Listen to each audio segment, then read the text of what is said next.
So hello students, once again welcome back to YouTube channel physics by DD sir.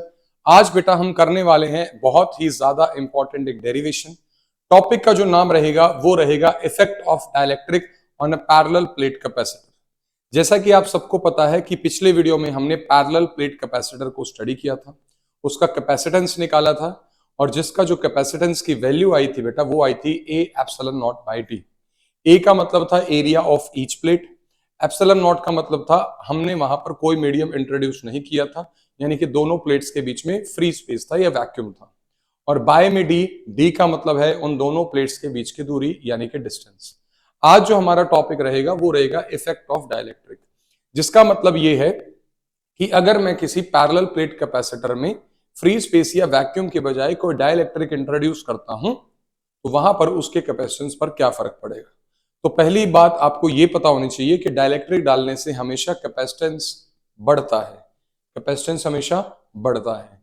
और आज हम इसी topic को क्या करेंगे, मैथमेटिकली प्रूफ करेंगे कि जो पैरेलल प्लेट कैपेसिटर का कैपेसिटेंस है वो हमेशा डाइलेक्ट्रिक के डालने से हमेशा इंक्रीज होता है। तो करते हैं स्टार्ट बिना किसी देरी के। तो करते हैं, आपका टॉपिक का नाम रहेगा effect of dielectric on parallel plate capacitor. तो सबसे पहले यहां पर बात होगी डायग्राम की।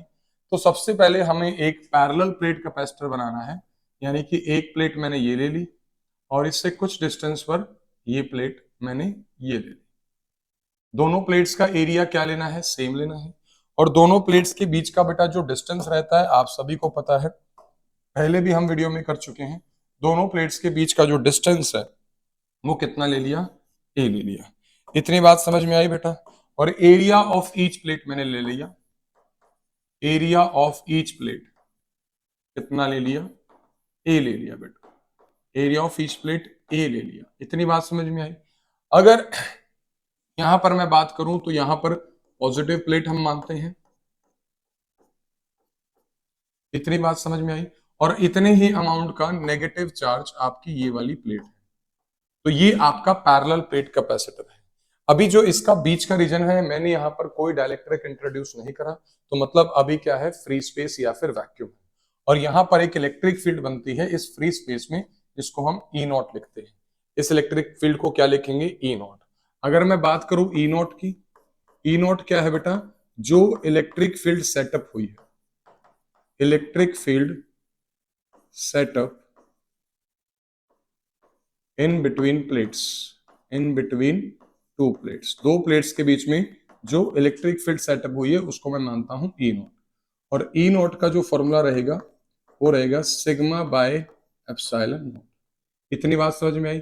सिग्मा क्या होता है, सरफेस चार्ज डेंसिटी, जो किसके इक्वल होता है, चार्ज पर यूनिट एरिया। तो ई नॉट का वैल्यू अगर मैं सिग्मा की वैल्यू पुट करूं तो क्या आएगा, चार्ज पर यूनिट एरिया, और बाय में आ जाएगा एप्सिलॉन। तो इतनी इलेक्ट्रिक फील्ड सेटअप ऑलरेडी इस कैपेसिटर के फ्री स्पेस में कर रही है। इतनी बात आप लोगों को समझ में आई। अब आता है हमारा नेक्स्ट पॉइंट। नेक्स्ट पॉइंट क्या है कि मेरे को बेटा इसके अंदर एक डाइलेक्ट्रिक इंट्रोड्यूस करना है। क्या इंट्रोड्यूस करना है, डाइलेक्ट्रिक। तो मैं इसके अंदर एक डाइलेक्ट्रिक इंट्रोड्यूस करूंगा। अभी जो मैं डाइलेक्ट्रिक को कंप्लीटली फिट नहीं करूंगा, कुछ स्पेस मैं लेफ्ट और राइट स्पेस में, राइट साइड में छोड़ दूंगा। तो किस तरीके से करना है, तो मैंने क्या लिया, यहां पर एक डाइलेक्ट्रिक ले लिया। ये जो पोर्शन मैंने ड्रॉ करा है, ब्लू कलर का जो रेक्टेंगल आपको दिख रहा है, ये मान लो हमारे पास क्या है, डाइलेक्ट्रिक। देखो डाइलेक्ट्रिक आप कंप्लीटली फिट भी कर सकते हो, ठीक है, लेकिन हम एक स्पेशल केस लेंगे। इस तरीके से मैंने यहां पर क्या इंट्रोड्यूस कर दिया, एक डाइलेक्ट्रिक। अब इस डाइलेक्ट्रिक की जो थिकनेस रहेगी बेटा वो आपको पता होनी चाहिए। थिकनेस हम हमेशा कैसे लेते हैं, टी से लेते हैं। तो ये जो थिकनेस है इसकी, ये वाली, this is the thickness of dielectric which we have taken in between the parallel plates capacitor। तो समझ में आई बात। अच्छा, जब यहां पर फ्री स्पेस था तो कैपेसिटेंस जो होता है वो किसका फॉर्मूला क्या होता है, पैरेलल प्लेट कैपेसिटर का फॉर्मूला क्या होता है, A epsilon not by D. और फ्री स्पेस था तो मैं मान लेता हूं ये मेरे पास ओरिजिनल कैपेसिटेंस सी नॉट कितना था, A epsilon not by D. ये आपका पैरेलल प्लेट कैपेसिटर का फॉर्मूला होता है जो हमने पिछली वीडियो में डिराइव किया था। अगर आपने डाइलेक्ट्रिक इंट्रोड्यूस नहीं कर रखा, सिर्फ फ्री स्पेस है, तो ये आपका ओरिजिनल कैपेसिटेंस होता है। इसको मैं मान लूंगा कहीं ना कहीं इक्वेशन नंबर 1। और अब मुझे इसका क्या निकालना है, कैपेसिटेंस निकालना है। जब मैंने उसके अंदर क्या इंट्रोड्यूस कर दिया, एक क्या इंट्रोड्यूस कर दिया बेटा, हमने इंट्रोड्यूस कर दिया एक डाइलेक्ट्रिक। अब बात करते हैं behaviour of dielectric. Behaviour of dielectric किस तरीके से होता है, देखो आपको ये बात पता होगी कि जब हम किसी इलेक्ट्रिक फील्ड में किसी कंडक्टर को रखते हैं तो सारा चार्ज कहां पे आ जाता है, inside the on the surface of conductor, inside the conductor electric field zero हो जाती है। इतनी बात समझ में आई, क्योंकि सारा चार्ज कहां आ गया, सरफेस पे। Net charge enclose inside the metallic surface, ये मेटेलिक कंडक्टर हमेशा कितना होता है, जीरो। तो वहां पर इलेक्ट्रिक फील्ड जो अंदर बनती है वो कितनी होती है, zero. E net inside the conductor when it is placed in uniform electric field become zero. But इस केस में हमने ये कंडक्टर नहीं लिया, हमने क्या लिया, एक डाइलेक्ट्रिक लिया है। डाइलेक्ट्रिक का बिहेवियर और कंडक्टर का बिहेवियर अलग होता है। जब मैं किसी डाइलेक्ट्रिक को इंट्रोड्यूस करता हूं तो यहां पर पोलराइजेशन होता है जिस तरीके से कंडक्टर में होता है। लेकिन बात को समझना, अगर ये पॉजिटिव पोटेंशियल है तो इस डाइलेक्ट्रिक में यहां पर कौन सा चार्ज इंड्यूस हो गया, नेगेटिव चार्ज। और इसी तरीके से ये नेगेटिव चार्ज प्लेट है कैपेसिटर की, तो ये यहां पर इसका क्या कर देगा, इस तरीके से। अब यहां पर अंदर की तरफ एक फील्ड सेटअप होगी, यानी कि अंदर इलेक्ट्रिक फील्ड जीरो नहीं होता।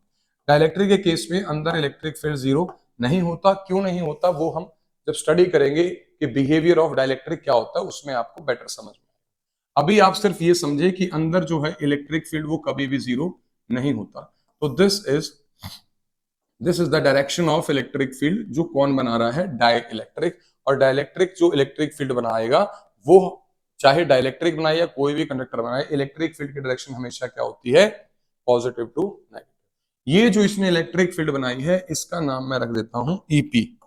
इसका नाम मैंने क्या रख दिया, ये जो इलेक्ट्रिक फील्ड बन रही है इसका नाम क्या है, ईपी, यानी कि इंड्यूस्ड इलेक्ट्रिक फील्ड। इतनी बात समझ में आई। अब मैं आपको एक बात समझाता हूं कि देखो ये पॉजिटिव पैरेलल, ये पॉजिटिव प्लेट है, नेगेटिव प्लेट है, ये इलेक्ट्रिक फील्ड कितना बना रहा है, ई नॉट। इसकी डायरेक्शन और ईपी की डायरेक्शन क्या है, ऑपोजिट है। अब देखो ये डायरेक्शन रहेगी किसकी, अब मेरे को डायरेक्शन बनानी है ई नॉट की, यानी कि जो पैरेलल प्लेट्स ने अपनी इलेक्ट्रिक फील्ड बनाई है, तो ये भी तो इलेक्ट्रिक फील्ड बनाएगा पॉजिटिव से नेगेटिव, यानी कि इस तरफ। ये बनाएगा इस तरफ, ये बनाएगा इस तरफ, और कुछ ऐसे। इतनी बात समझ में आई। अब यहां पर आपको एक बात ध्यान रखनी है कि जो बाहर वाली इलेक्ट्रिक फील्ड है, यानी कि जो पैरेलल प्लेट्स वाली इलेक्ट्रिक फील्ड है ई नॉट, वो ग्रेटर है किससे, ईपी से। कंडक्टर के केस में क्या होता था, इक्वल और अपोजिट इलेक्ट्रिक फील्ड होती थी, तो अंदर आपकी नेट इलेक्ट्रिक फील्ड जीरो आती थी। लेकिन यहां पर क्या है बेटा, जो आपकी इलेक्ट्रिक फील्ड है, जो आपकी इलेक्ट्रिक फील्ड है कौन से वाली, जो पैरेलल प्लेट्स बनाई है, पैरेलल प्लेट्स से बनाई है, इसका नाम क्या है बेटा, ई नॉट। इसका नाम क्या है, ई नॉट। और जो आपकी दूसरी इलेक्ट्रिक फील्ड है जो डाइलेक्ट्रिक के अंदर इंड्यूस हुई है, उसका नाम क्या है, ईपी। और ई नॉट ग्रेटर होता है किससे, ईपी से, इन केस ऑफ डाइलेक्ट्रिक। इतनी बात आप लोगों को समझ में आई। अगर मैं अब आपसे पूछूं net electric field inside the dielectric कितनी होगी, यानी कि ये जो रीजन है यहां पर नेट इलेक्ट्रिक फील्ड कितनी होगी, ये सब आपको पता होना चाहिए। तो अगर मैं नेट इलेक्ट्रिक फील्ड यानी कि ई की वैल्यू निकालूं, ई नेट की वैल्यू निकालूं, वो कितनी आएगी बेटा, देखो इस यहां पर इस पॉइंट पर देखो दो वेक्टर लग रहे हैं, एक लग रहा है इलेक्ट्रिक फील्ड ई नॉट इधर, और ये पैरेलल प्लेट्स की वजह से, और एक इलेक्ट्रिक फील्ड जो पोलराइजेशन हुई है उसकी वजह से क्या लग रही है, ईपी। अब मुझे बताओ जो अंदर कोई भी पॉइंट है वहां पर नेट इलेक्ट्रिक फील्ड कितनी है, देखो एक पॉइंट पर दो वेक्टर लग रहे हैं, एक ई नॉट उस तरफ और एक ही ईपी इस तरफ, और ई नॉट की वैल्यू बेटा ग्रेटर है किससे, ईपी से। जाहिर सी बात है कि यहां पर जो नेट इलेक्ट्रिक फील्ड आएगी ई नॉट माइनस ईपी आएगी। इतनी बात समझ में आई। यानी कि डाइलेक्ट्रिक के अंदर जो इलेक्ट्रिक फील्ड आई है, ई आई है, वो किसके इक्वल आई है, ई नॉट माइनस ईपी।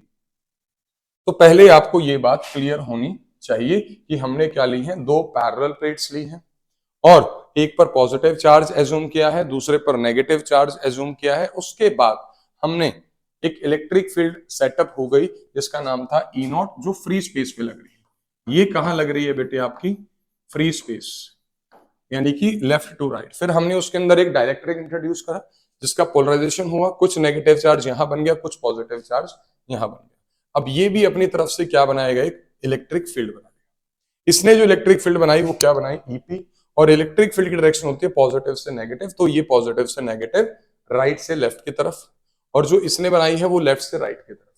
अब आपको ये पता होना चाहिए बिहेवियर ऑफ इलेक्ट्रिक फील्ड में कि जो बाहर वाली इलेक्ट्रिक फील्ड है वो स्ट्रॉन्गर है, और जो डाइलेक्ट्रिक के बन रही इलेक्ट्रिक फील्ड वो कंपैरेटिवली कम है। तो यहां पर नेट इलेक्ट्रिक फील्ड कंडक्टर की तरह जीरो नहीं होता। अंदर जो नेट इलेक्ट्रिक फील्ड बना बेटा वो कितना बना, ई नॉट माइनस ईपी। इतनी बात समझ में आई। अच्छा, अगर मैं इस पॉइंट पर इलेक्ट्रिक फील्ड पूछता हूं तो यहां पर क्या ई नॉट माइनस ईपी होगा? नहीं, ये जो पॉइंट आपका फ्री स्पेस पे लाई कर रहा है। या अगर मैं इस पॉइंट पे पूछता हूं, ये भी जो आपके पॉइंट्स हैं, इस रीजन में, और इस रीजन में जो इलेक्ट्रिक फील्ड है वो कौन सी इलेक्ट्रिक फील्ड लगेगी? वो यही लगेगी बेटा, electric field setup in between two plates, यानी कि ई नॉट लगेगी, क्योंकि डाइलेक्ट्रिक इसको कवर नहीं कर रहा। इतनी बात समझ में आ गई? तो स्टार्ट, हमें क्या निकालना है? कैपेसिटेंस निकालना है। किसका? Of this capacitor when dielectric is introduced between the two capacitors. इतनी बात समझ में आई? तो कैपेसिटेंस का जो जनरल फॉर्मूला है वो Q बाय V है। यहां से मेरे को V की वैल्यू पहले निकालनी है। तो अगर मैं V की वैल्यू निकालूं तो आपको देखो एक चीज पता है कि जो इलेक्ट्रिक फील्ड का फॉर्मूला होता है, जो मैग्नीट्यूड होता है वो होता है dV बाय dr। इतनी बात समझ में आई? अब dV क्या है? पोटेंशियल। यहां पर क्या है? Potential difference between plates V है, और जो डिस्टेंस बिटवीन प्लेट्स है वो कितना है? D है। यहां से अगर मैं V की वैल्यू निकालूं तो V की वैल्यू कितनी आ गई? E multiplied by D। अब ये यहां पर जो पोटेंशियल डिफरेंस आ गया वो आ गया V is equal to ED। अब यहां पर देखो कौन कौन से रीजन है आपके पास। देखो यहां पर ये चीज दो पार्ट्स में ब्रेक हो जाएगी। क्यों? क्योंकि आपके पास दो अलग अलग रीजन है। एक रीजन है डाइलेक्ट्रिक के अंदर का, इतनी बात समझ में आई? ये वाला जो रीजन है ये कहाँ है? डाइलेक्ट्रिक के इनसाइड है। और एक रीजन आपके पास ये वाला बचता है फ्री स्पेस में, ये बच रहा है आपके पास। तो यहां इलेक्ट्रिक फील्ड कुछ और है और अंदर इलेक्ट्रिक फील्ड कुछ और है, तो ये आपको दो पार्ट्स में तोड़नी पड़ेगी। इतनी बात समझ में आई? तो इसको हम दो पार्ट्स में किस तरीके से तोड़ेंगे, तो ध्यान से देखिएगा। V मैंने एज इट इज लिख दिया। पहले अगर मैं फ्री स्पेस की बात करूं, फ्री स्पेस आपके पास कौन सा है? डाइलेक्ट्रिक के लेफ्ट में और राइट में। यहां पर फ्री स्पेस में देखो लिखा है जो आपकी ई नॉट है, ये क्या है? Inside free space. तो जो इलेक्ट्रिक फील्ड है फ्री स्पेस में है वो कितनी है? ई नॉट। और फ्री स्पेस की जो लेंथ रहेगी, ये डी क्या है? डिस्टेंस। फ्री स्पेस की जो लेंथ रहेगी वो कौन सी लेंथ रहेगी? एक ये वाली लेंथ और प्लस ये वाली लेंथ। अब मुझे इस लेंथ की वैल्यू चाहिए, तो आपको ये पता होना चाहिए कि पूरी लेंथ कितनी है? डी है। इसमें से अगर मैं टी की लेंथ माइनस कर दूं, thickness of dielectric slab minus कर दूं, तो मेरे पास ये लेंथ आ जाएगी। तो ये पूरा कितना है? डी है। इसमें से ये डिलीट कर दूं, यानी कि टी को डिलीट कर दूं, टी को माइनस कर दूं, तो मेरे पास जो डिस्टेंस आएगा वो कितना आएगा? ब्रैकेट में आएगा डी माइनस टी प्लस, यानी कि इसको दो पार्ट्स में तोड़ना है। अब देखते हैं हम दूसरी इलेक्ट्रिक फील्ड कहाँ है। तो बेटा दूसरी इलेक्ट्रिक फील्ड कहाँ है? दूसरी इलेक्ट्रिक फील्ड है इन द डाइलेक्ट्रिक, जिसकी वैल्यू कितनी है? E is equal to E naught minus EP. इतनी बात समझ में आई? यानी कि दूसरी इलेक्ट्रिक फील्ड क्या है? E है। और ये कौन से रीजन में एक्ट कर रही है बेटा? ये जो इलेक्ट्रिक फील्ड है कौन सी लेंथ में एक्ट कर रही है? ये इसकी लेंथ क्या है? T है। तो ये आ जाएगा E की मल्टीप्लीकेशन T के साथ। इतनी बात समझ में आई? तो ये ED को मैंने दो पार्ट्स में तोड़ दिया क्योंकि दो अलग अलग रीजन है, इस तरीके से। अब ये देखो, ये वैल्यू ई नॉट के टर्म्स में है और ये वाली वैल्यू ई के टर्म्स में। मुझे ये वाली वैल्यू किसके टर्म्स में चाहिए? ई नॉट के टर्म्स में चाहिए, ताकि ई नॉट कॉमन आ जाए और मेरा जो कैलकुलेशन है वो इजी हो जाए। तो यहां पर एक टर्म आती है जिसको बोलते हैं डाइलेक्ट्रिक कांस्टेंट। डाइलेक्ट्रिक कांस्टेंट, जिसको हम क्या बोलते हैं? के। डाइलेक्ट्रिक कांस्टेंट प्रॉपर्टी होती है बेटा उस डाइलेक्ट्रिक के जिसको हमने इस्तेमाल किया है in between the parallel plates capacitor, जिसकी वैल्यू होती है ई नॉट बाय ई। ठीक है बेटा, ये आप जब डाइलेक्ट्रिक का बिहेवियर पढ़ोगे तब आपको ज्यादा बेटर समझ में आएगा। अभी आप फॉर्मूला समझें कि डाइलेक्ट्रिक कांस्टेंट का फॉर्मूला क्या है? ई नॉट बाय में ई। मेरे को वैल्यू किसकी चाहिए? ई की। तो यहां से अगर मैं ई की वैल्यू पूछूं तो ई की वैल्यू कितनी आएगी बेटा? ई नॉट बाय के। और यही वैल्यू मैं यहां पर पुट कर सकता हूं। तो ये मेरे पास जो टर्म्स आएगी ई नॉट के टर्म्स में आ जाएगी। तो मेरे पास भी आएगा v is equal to E not D minus T plus E की वैल्यू क्या पुट कर दूं? ई नॉट बाय में के, और ये मल्टीप्लीकेशन में आ गया टी। इतना स्टेप समझ में आया? अब मैं यहां पर क्या करूंगा? ई नॉट को कॉमन ले लूंगा। तो v is equal to E naught को बेटा मैंने क्या ले लिया? कॉमन। तो इधर क्या आएगा? डी माइनस टी प्लस, इधर से ई नॉट कॉमन ले चुके हैं तो ये क्या आएगा? टी बाय में के। सो this is the potential difference, actual potential difference that is acting in between the parallel plate capacitor when a dielectric is introduce. समझ में आई बात। अब ई नॉट की वैल्यू पुट करता हूं। ई नॉट की वैल्यू आपको पता है, ये बताई थी, Q by A epsilon naught. समझ में आई। तो ई नॉट की जो वैल्यू पुट करूंगा, देखो ई नॉट क्या होता है, सिग्मा बाय एप्सिलॉन नॉट। दो पैरेलल प्लेट्स के बीच में, ऑपोजिटली चार्ज प्लेट्स के बीच में जो इलेक्ट्रिक फील्ड बनती है, सिग्मा बाय एप्सिलॉन नॉट। ये फ्री स्पेस की बात कर रहे हैं। और सिग्मा क्या होता है, चार्ज पर यूनिट एरिया, और ये आ गया एप्सिलॉन नॉट। इतनी बात समझ में आई। अब ये वैल्यू मैं यहां पर ई नॉट की वैल्यू पुट करूंगा, electric field in free space. तो V is equal to E naught की वैल्यू पुट कर दो, क्या आएगा, Q by A epsilon naught आ गया, और अंदर एज इट इज क्या आ गया, D minus T plus T by K. इतनी बात समझ में आई। तो अब ये आपके पास आ गया V की वैल्यू। किसकी वैल्यू आ गई, V की। मुझे निकालना है कैपेसिटेंस। तो कैपेसिटेंस का फॉर्मूला क्या होता है बेटा, Q बाय V। कैपेसिटेंस का जनरल फॉर्मूला क्या होता है, Q बाय V। इसके हिसाब से अगर मैं कैपेसिटेंस की वैल्यू निकालूं तो वो कैसे निकलेगी, Q की जगह Q रख देता हूं, और V की वैल्यू यहां से आई है फ्रॉम इक्वेशन नंबर 1। यानी कैपेसिटेंस का फॉर्मूला लगाया Q बाय V का एक्सप्रेशन आ गया, Q को मैंने एज इट इज लिख दिया, V की जगह मैं ये लिख देता हूं। ये लिखूंगा तो क्या आएगा, तो मेरे पास आएगा Q, और इधर आएगा D minus T plus T by में K, और ऊपर जो वैल्यू चली जाएगी वो चली जाएगी A एप्सिलॉन नॉट। इतनी बात समझ में आ गई। बोलो, Q से Q क्या हो जाएगा, कैंसिल। तो जो इसका कैपेसिटेंस आएगा, इसका यानी कि जब डाइलेक्ट्रिक इंट्रोड्यूस करा है, तो वो मैं C डैश ले लेता हूँ। क्या ले लेता हूँ, C डैश, क्योंकि हमने ओरिजिनल कैपेसिटेंस जो बताया है वो जब बिना डाइलेक्ट्रिक के था तो कितना था, A epsilon not by D था। इतनी बात समझ में आई। तो ये जो पैरेलल प्लेट कैपेसिटर कैपेसिटेंस आया डाइलेक्ट्रिक डलने के बाद, उसका फॉर्मूला इस तरीके से आया है, D minus T as it is plus T by K. इतनी बात समझ में आ गई।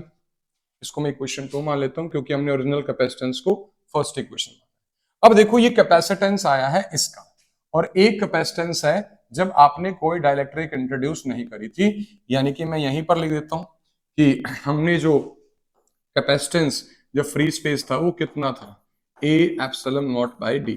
अब यहां पर एक बात को समझेंगे, देखो इसका कैपेसिटेंस इतना आ रहा है, उसका कैपेसिटेंस इतना आ रहा है, दोनों में क्या निकालना है, रिलेशन। अब दोनों में रिलेशन निकालना है तो जितनी टर्म्स सेम हो उतनी हम निकाल लें। देखो जब हम इन दोनों को डिवाइड करेंगे, देखो कभी भी दो इक्वेशंस में कोई रिलेशन निकालना है तो हम उन दोनों टर्म्स को क्या करते हैं, डिवाइड करते हैं। जब भी मैं इन दोनों को डिवाइड करूंगा तो हो सके, देखो जब मैं दोनों को डिवाइड करूंगा, ए से ए कैंसिल हो जाएगा, एप्सिलॉन नॉट से एप्सिलॉन नॉट। यहां पर डी है लेकिन यहां पर डी नहीं है। अगर मैं इसका डी बाहर ले आऊं, कॉमन ले आऊं, तो देखो डी से डी भी क्या हो जाएगा, कैंसिल, और हमारा एक्सप्रेशन क्या हो जाएगा, मच इजियर हो जाएगा। इतनी बात समझ में आई। तो जो आपकी ये इक्वेशन आई है, कौन से वाली, ये वाली, यहां से मेरे को डी बाहर क्यों निकालना है, क्योंकि जब मैं इन दोनों इक्वेशंस को डिवाइड करूंगा तो ए से ए कट जाएगा, एप्सिलॉन नॉट से एप्सिलॉन नॉट, और अगर मैं डी बाहर ले आया तो डी से डी भी क्या हो जाएगा, कैंसिल। तो एक बेटर रिलेशन आपको मिलेगा। तो अब मैं यहां पर इस इक्वेशन में क्या लूंगा बेटा, डी को कॉमन लूंगा, टेक डी कॉमन। तो इस इक्वेशन में जब मैं डी को कॉमन लूंगा तो जो नया कैपेसिटेंस हो, A epsilon naught as it is by, मैं इस नीचे वाली टर्म्स में से डी को कॉमन लूंगा। तो डी को मैंने क्या ले लिया, कॉमन। तो ये किस तरीके से होगा, डी ऑलरेडी आपने कॉमन ले लिया है तो ये आएगा 1 माइनस, इसमें डी नहीं है तो आपको पता है किस तरीके से कॉमन लेते हैं, बाय में क्या लगा दोगे, डी। इतनी बात समझ में आई। प्लस टी बाय के एज इट इज, इसमें भी डी वाली टर्म्स नहीं है तो इसके भी डिनोमिनेटर में क्या लगाओगे, इस तरीके से। तो ये कैपेसिटेंस आ गया जब एक डाइलेक्ट्रिक मेरे पास है। और दूसरा जो कैपेसिटेंस है जो वहां पर लिखा है, मैं इसको यहां लिख देता हूं, C naught, original capacitance for parallel plate capacitor जब कोई डाइलेक्ट्रिक नहीं है, ये है। अब मेरे पास ये दोनों इक्वेशन आ गई। अब मेरे को क्या करना है, इनमें रिलेशन निकालना है या कैपेसिटेंस। तो देखो मेरे पास आ गया कितना होता है, लेकिन रिलेशन निकालना है आपको ये बताने के लिए कैपेसिटेंस बढ़ता है या घटता है जब डाइलेक्ट्रिक इंट्रोड्यूस करते हैं। तो एक इक्वेशन ये है, एक इक्वेशन ये है। इस वाली इक्वेशन को मैं नाम दे देता हूं थर्ड इक्वेशन, और ये ऑलरेडी आपके पास कौन सी इक्वेशन है, फर्स्ट इक्वेशन। मैं थर्ड इक्वेशन को डिवाइड कर दूंगा फर्स्ट इक्वेशन से। तो बेटा मैं क्या करूंगा, divide equation number third by equation number first. तो थर्ड का जो लेफ्ट साइड है सी डैश, फर्स्ट का जो लेफ्ट साइड है सी नॉट है। फिर इसका राइट साइड डिवाइड कर दूंगा उससे, तो इसका राइट साइड क्या है बेटा, ए एप्सिलॉन नॉट बाई डी, मैंने कॉमन ले लिया, अंदर बच गया 1 minus T by D plus T by D की। इतनी बात समझ में आई। और अब यहां पर डिवीजन में ये वाली वैल्यू आएगी ए एप्सिलॉन नॉट बाई डी। तो डिवाइड की बजाय अगर मैं यहां पर मल्टीप्लाई यूज करूं तो मैं इस इक्वेशन को उल्टा लिख सकता हूं, ये डी ऊपर आ जाएगा और ए एप्सिलॉन नॉट नीचे आ जाएगा। अब यहां पे देखो डी से डी भी कैंसिल हो गया, ए से ए भी कैंसिल, एप्सिलॉन नॉट से एप्सिलॉन नॉट भी कैंसिल।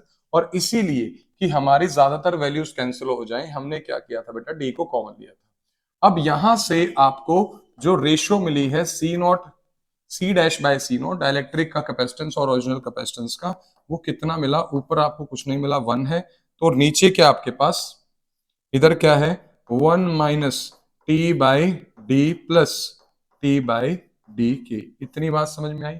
तो नया कैपेसिटेंस क्या हो गया, क्रॉस मल्टीप्लाई कर दो, सी नॉट इधर चला जाएगा। तो मेरे पास जो कैपेसिटेंस आया डाइलेक्ट्रिक इंट्रोड्यूस करने के बाद, वो आएगा C dash is equal to C naught, ये वाली टर्म एज इट इज।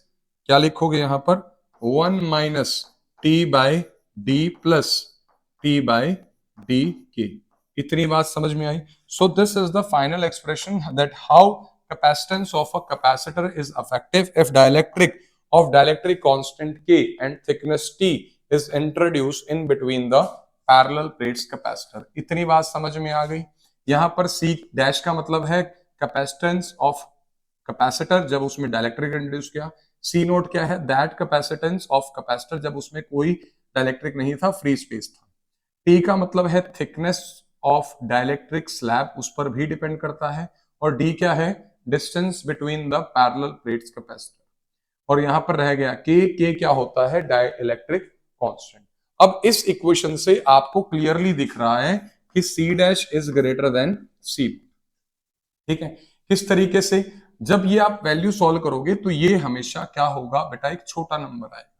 क्या आएगा, एक छोटा नंबर आएगा। और जब किसी नंबर को किसी छोटे नंबर से डिवाइड करोगे तो किस तरीके से काम करता है वो आपको पता होना चाहिए।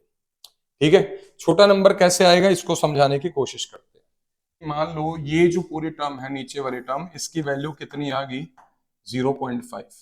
ठीक है, और वैल्यू 0.5 बिल्कुल आ सकती है क्योंकि 1 में से आप जो नंबर ये सॉल्व आउट करके जो नंबर आएगा हमेशा 1 से कम आएगा। इतनी बात तो आप समझते हो कि ये जो भी नंबर यहाँ पे जो पूरी टर्म का नंबर आएगा 1 से कम आएगा। क्यों आएगा, क्योंकि जब मैं इसको सॉल्व करूंगा वो नंबर मैं 1 में से माइनस करूंगा तो नंबर हमेशा 1 से कम आएगा। सपोज ये नंबर कितना आ गया, 0.5। और ओरिजिनल कैपेसिटेंस था मान लो कितना था, 20। जब फ्री स्पेस था तो कितना कैपेसिटेंस था, 20। और नीचे वाला टर्म कितना आ गया, 0.5। तो नया कैपेसिटेंस कितना आएगा, 20 बाई 0.5, यानी कि 20 बाई 5 ऊपर गया तो कितना आ गया, 40 आ गया। तो जो कैपेसिटेंस 20 था वो कितना हो गया, 40। तो आपको ये चीज प्रूव करने की जरूरत नहीं है, आपको सिर्फ ये लिखना है कि इस एक्सप्रेशन से ये क्लियर है, इस एक्सप्रेशन से ये क्लियर है कि जो नया कैपेसिटेंस आएगा वो ग्रेटर आएगा किससे, सी नॉट से। इतनी बात समझ में आ गई। तो हमारे पास जो फॉर्मूला आया सी डैश का वो कितना आया, C naught upon 1 minus T by D plus T by D K. यही फॉर्मूला है कि जो सी डैश की वैल्यू है वो कितनी आई है, C naught upon 1 minus T by D plus T by D K. और ये भी पता चल गया कि वैल्यू हमेशा इस तरीके से आएगी, C naught is greater than C dash is greater than C naught. अब यहां पर हम एक स्पेशल बात करेंगे। यहां पर स्पेशल केस क्या करेंगे, देखो बेटा जब आपने डेरिवेशन स्टार्ट करी तो हमने डाइलेक्ट्रिक को कंप्लीटली फिट नहीं किया। अगर आप ध्यान से देखें इस डेरिवेशन को, हमने डाइलेक्ट्रिक को कंप्लीटली फिट नहीं किया। अगर कंप्लीटली फिट नहीं किया तो किस तरीके से आंसर आया है वो आपने समझ में आ गया। अब स्पेशल केस में हम पढ़ेंगे कि अगर मैं इस डाइलेक्ट्रिक को कंप्लीटली फिट कर देता हूं between the two parallel plates तो कैपेसिटेंस पे क्या फर्क पड़ेगा। तो दोबारा हम इसको ड्रॉ करके आपको समझाएंगे। ये मेरे पास क्या है, एक पैरेलल प्लेट, ये मेरे पास क्या है, एक दूसरी पैरेलल प्लेट। और अब मेरे को क्या लेना है, डाइलेक्ट्रिक। और डाइलेक्ट्रिक को इस बार मैं क्या करूंगा बेटा, कंप्लीटली फिट कर दूंगा, यानी कि यहां से यहां, यानी कि मैंने कोई यहां लेफ्ट और राइट में कोई भी स्पेस नहीं छोड़ा है। अब इस कंडीशन में आप खुद बताओ, अगर मैं आपसे यहां पूछता हूं कि डिस्टेंस बिटवीन प्लेट्स कितना है, ये है, और थिकनेस ऑफ डाइलेक्ट्रिक कितना है, ये है। तो यहाँ पे क्लियरली दिख रहा है कि जो डिस्टेंस है वही थिकनेस है। तो स्पेशल केस में आपको क्या करना है, यहां पर लिखना है if dielectric if dielectric completely fits in between plates, in between two plates, तो कैपेसिटेंस, जो नया कैपेसिटेंस होगा सी डैश, वो क्या होगा। अगर डाइलेक्ट्रिक कंप्लीटली फिट कर रहा है तो डायग्राम में भी दिख रहा है कि जो टी की वैल्यू है वो किसकी इक्वल हो जाएगी, डी की। तो ये टी की वैल्यू जो डी के इक्वल है, इसको यहां पर पुट कर दो, आपका आंसर आ जाएगा। तो पुट करके देखते हैं, C dash is equal to C naught बेटा एज इट इज, और बाय में अब देखो क्या करना है, one minus T by D है, टी को मैं क्या लिख सकता हूं, डी लिख सकता हूं, तो one minus D by D plus, अब देखो टी बाई डी है, टी को फिर क्या लिख सकता हूं, डी बाई डी के। इतनी बात समझ में आई, बोलो। अब यहां पर क्या होगा, डी से डी कैंसल और डी से डी कैंसल, ये क्या आ गया नीचे, देखो इधर क्या आ जाएगा, C naught upon one minus one, ठीक है, one minus one plus one by K, ये टर्म बची, वन माइनस वन जीरो, तो कितना आ गया, तो हमारे पास आ गया C naught upon one by में के, ठीक है बेटा, वन बाय में के, ये के कहाँ चला जाएगा ऊपर, तो जो नया कैपेसिटेंस आएगा वो कितना आएगा, के सी नॉट। तो ये भी बहुत इंपॉर्टेंट बात आपको समझाने की कोशिश करेंगे अभी, कि जो नया कैपेसिटेंस आया है वो बेटा कितना आ गया, के टाइम्स आ गया, किसके कंपैरिजन में, जो आपका ओरिजिनल कैपेसिटेंस था। इतनी बात समझ में आई, यानी कि कैपेसिटेंस बहुत ज्यादा बढ़ जाएगा। जो आपके पास के का मतलब क्या है बेटा, यहाँ पर के का मतलब क्या है, डाई इलेक्ट्रिक कॉन्स्टेंट, क्या बेटा, dielectric constant of dielectric. इतनी बात समझ में आई। अब देखो, जैसे मैं आपको एक क्वेश्चन पूछता हूं कि आपके पास एक कैपेसिटर था, जब वहां पर फ्री स्पेस था, जब वहां पर क्या था, फ्री स्पेस था, तो मान लो जो उसका कैपेसिटेंस की वैल्यू थी 40 माइक्रोफैरेड थी, कितनी थी बेटा, 40 माइक्रोफैरेड। उसके बीच में मैंने क्या इंट्रोड्यूस कर दिया, एक डाइलेक्ट्रिक इंट्रोड्यूस कर दिया, जिसका डाइलेक्ट्रिक कांस्टेंट मान लो कितना है, 20 है। उस मटेरियल का जो डाइलेक्ट्रिक कांस्टेंट यानी कि के की वैल्यू कितनी है, 20 है। तो जो नया कैपेसिटेंस होगा वो क्या होगा, तो नया कैपेसिटेंस क्या होता है, डाइलेक्ट्रिक कांस्टेंट के मल्टीप्लाइड बाय सी नॉट। और ये तब है अगर ये डाइलेक्ट्रिक जो इंट्रोड्यूस करा है वो कंप्लीटली फिट कर रहा है, क्या कर रहा है, कंप्लीटली फिट कर रहा है इन बिटवीन टू प्लेट्स, तब आपको ये फॉर्मूला लगाना है। तो सी डैश कितना हो गया, 40 माइक्रोफैरेड था, इसकी मल्टीप्लाई किससे कर दोगे, 20 इंटू ओरिजिनल कितना था 40 माइक्रोफैरेड, तो 4 टू जा 8, 800 माइक्रोफैरेड हो जाएगा। तो सिंपल सी बात है, जितनी वैल्यू का डाइलेक्ट्रिक कांस्टेंट आप किसी भी दो पैरेलल प्लेट में इंट्रोड्यूस करोगे और अगर उसको वो कंप्लीटली फिट कर रहा है, तो डायरेक्टली जो है आपका कैपेसिटेंस कितने टाइम्स बढ़ जाएगा, के टाइम्स बढ़ जाएगा। इतनी बात समझ में आ गई। तो अब जो है आपको वो समझ में आ गया होगा कि पैरेलल प्लेट कैपेसिटर का जो कैपेसिटेंस होता है वो इतना होता है, और जब मैं इसके अंदर डाइलेक्ट्रिक इंट्रोड्यूस करता हूं बेटा तो कैपेसिटेंस इतना होता है। और दोनों का कैपेसिटेंस रिलेट करने के लिए हम क्या करेंगे, दोनों को डिवाइड करेंगे, तो हमें एक्सप्रेशन मिल जाता है। अब इतनी बात आप लोगों को समझ में आ गई कि किस तरीके से हम पैरेलल प्लेट कैपेसिटर में डाइलेक्ट्रिक डालने से उसका कैपेसिटेंस बढ़ा सकते हैं। और के टाइम्स कैपेसिटेंस तभी बढ़ेगा अगर आपका डाइलेक्ट्रिक कंप्लीटली फिट है। अगर डाइलेक्ट्रिक आपका कंप्लीटली फिट नहीं है तो आपको ये वाला फॉर्मूला लगाना पड़ेगा, ये वाला फॉर्मूला आपको लगाना पड़ेगा न्यूमेरिकल्स में। इतनी बात समझ में आई। तो अब हम करेंगे इस वीडियो को समराइज, तो करते हैं वीडियो को समराइज। इक्वेशन लिखेंगे कि पैरेलल प्लेट कैपेसिटेंस का कैपेसिटेंस कितना होता है जब वहां पर फ्री स्पेस होता है, तो C naught is equal to A epsilon not by D, इसको मान लेंगे इक्वेशन नंबर 1। अब हमारा नेक्स्ट मोटिव होता है इस कैपेसिटर का कैपेसिटेंस निकालना है। जब मैंने इसमें डाइलेक्ट्रिक इंट्रोड्यूस कर दिया तो वो स्टार्ट होगा आपके पास E is equal to dV by dr potential gradient. यहां से जो E की वैल्यू आएगी, वोल्टेज V है और पोटेंशियल डिफरेंस जो दो डिस्टेंस है उसका वो कितना है, D है। पोटेंशियल डिफरेंस जिस डिस्टेंस में एक्ट कर रहा है वो कितना है, D है। यहां से V की वैल्यू क्रॉस मल्टीप्लाई करके कितनी आ गई, ED। अब यहां पर हम देखेंगे कि ये इलेक्ट्रिक फील्ड जो है, दो अलग अलग इलेक्ट्रिक फील्ड बन रहे हैं अलग अलग स्पेस में। तो V मैंने एज इट इज रखा, पहले इलेक्ट्रिक फील्ड हम फ्री स्पेस का निकालेंगे, कितना है, E नॉट है, और फ्री स्पेस वाला जो रीजन है वो कितना है बेटा, D माइनस टी, कितना है, डी माइनस टी। फिर मेरे को दूसरी इलेक्ट्रिक फील्ड की बात करनी है। दूसरी इलेक्ट्रिक फील्ड क्या है, जो अंदर नेट इलेक्ट्रिक फील्ड है ई, अंदर जो नेट इलेक्ट्रिक फील्ड है ई, वो ई लिख दिया, और कौन से रीजन में, कितनी लेंथ में, टी में। इतनी बात समझ में आई। अब ये ई नॉट है और ये ई है, इसको भी मेरे को ई नॉट के टर्म्स में लेके आना है। तो मैं यहां पर क्या इंट्रोड्यूस करूंगा बेटा, यहां पर मैं इंट्रोड्यूस करूंगा ई नॉट बाय में ई। ये किसकी वैल्यू होती है, के की वैल्यू।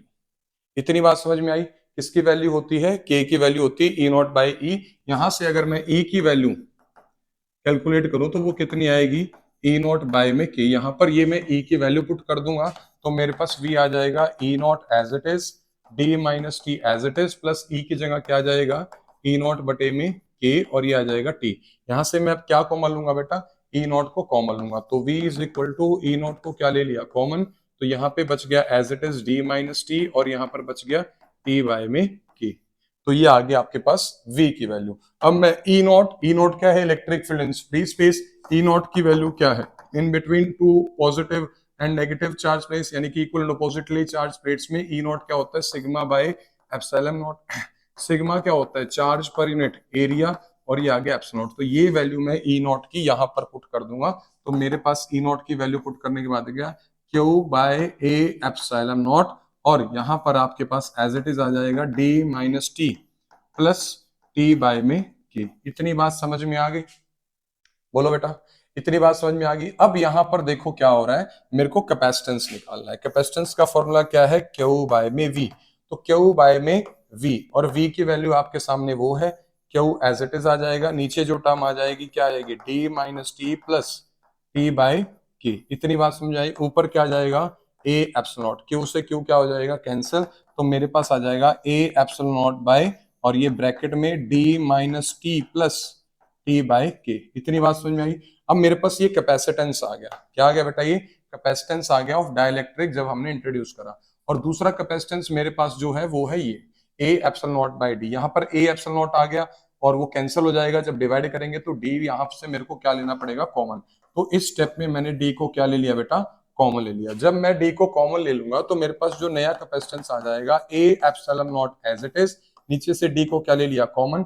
यहाँ पर डी था तो ये आ गया 1, माइनस यहाँ पर डी नहीं है तो टी बाय में डी आ गया, प्लस टी बाय डी के में। ये बात आपको समझ में आ गई। और जो हमारे पास ओरिजिनल कैपेसिटेंस है, इक्वेशन 1 को दोबारा लिख दो तो वो क्या आएगा, A epsilon not by D. इन दोनों को मैं क्या करूंगा बेटा, डिवाइड करूंगा। डिवाइड कैसे करेंगे, C dash by C naught. Left को लेफ्ट से डिवाइड कर दो। इसकी इक्वेशन क्या है, ए एप्सिलॉन नॉट, और ये डी आ गया as it is, 1 minus T by D plus T by D K as it is. और अब यहां पर क्या करना था, ये मैंने इसका टर्म लिख दिया। अब इसको डिवाइड के बजाय क्या कर सकता हूं, मल्टीप्लाई, और उल्टा लिखना पड़ेगा। ए एप्सिलॉन नॉट नीचे आ गया, डी ऊपर आ गया। ए एप्सिलॉन नॉट से ए एप्सिलॉन नॉट कैंसर, डी से डी क्या हो गया, कैंसर। ये सी नॉट को कहां ले जाऊं, ऊपर ले जाऊं। तो मेरे पास जो नया कैपेसिटेंस आ गया वो आ गया C naught upon 1 minus T by D plus T by D K. इतनी बात समझ में आ गई। और ये जो वैल्यू है हमेशा, ये नीचे वाली टर्म जो आएगी that will always be less than 1, क्योंकि ये वाली टर्म जो भी आएगी, ये 1 में से माइनस होकर आएगी, तो पूरी टर्म हमेशा क्या आएगी, लेस देन 1। और जब किसी नंबर को हम छोटे नंबर से डिवाइड करते हैं लेस देन 1 से, तो वो हमेशा बड़ा आता है। तो C dash is greater than C naught. इतनी बात समझ में आई। तो कैपेसिटेंस हमेशा बढ़ के आता है। फिर हमने यहाँ पर क्या किया, एक स्पेशल केस क्या किया, अगर डाइलेक्ट्रिक कंप्लीटली फिट करता है, अगर डाइलेक्ट्रिक बिटवीन द स्लैब्स क्या करता है, कंप्लीटली फिट करता है, तो वहां पर क्या हो जाता है, T बराबर D हो जाता है। तो मैं इस इक्वेशन में T की जगह D लिख सकता हूं, या फिर D की जगह T लिख सकता हूं। तो नया कैपेसिटेंस आ जाएगा C naught 1 minus as it is, T की जगह मैं लिख दिया D, और यहाँ पे लिख दिया D as it is, plus T की जगह मैंने क्या लिख दिया D, और नीचे ऑलरेडी क्या था D के। D से D कैंसिल, D से D कैंसिल, तो ये आएगा C naught upon 1 minus 1 plus 1 by K. तो ये प्लस माइनस कैंसिल हो गया, तो मेरे पास बचा सी नॉट अपॉन 1 बाई के कहाँ जाएगा, ऊपर जाएगा। तो नया कैपेसिटेंस आ गया के टाइम्स ऑफ सी नॉट। तो कैपेसिटेंस के टाइम्स सिर्फ तभी बढ़ता है, तो कैपेसिटेंस के टाइम्स सिर्फ तभी बढ़ता है जब हम डाइलेक्ट्रिक को क्या करते हैं, कंप्लीटली फिट करते हैं। नहीं तो जो आपके पास फॉर्मूला आता है पैरेलल प्लेट कैपेसिटर में डाइलेक्ट्रिक को इंट्रोड्यूस करने के बाद, तो वो ये रहता है। तो होप आप सबको ये वीडियो समझ में आई होगी। वीडियो की जो डेरिवेशन है ये बहुत ज्यादा इंपॉर्टेंट है, एग्जाम में काफी बार पूछी जा चुकी है, तो आपको ये डेरिवेशन अच्छे तरीके से करनी है। तो डेरिवेशन में आपको इसी तरीके से आएगा कि show that after introducing introducing dielectric capacitance increases. तो आपको होप ये वीडियो समझ में आई होगी। तो बेटा मिलते हैं नेक्स्ट वीडियो में। Thank you very much.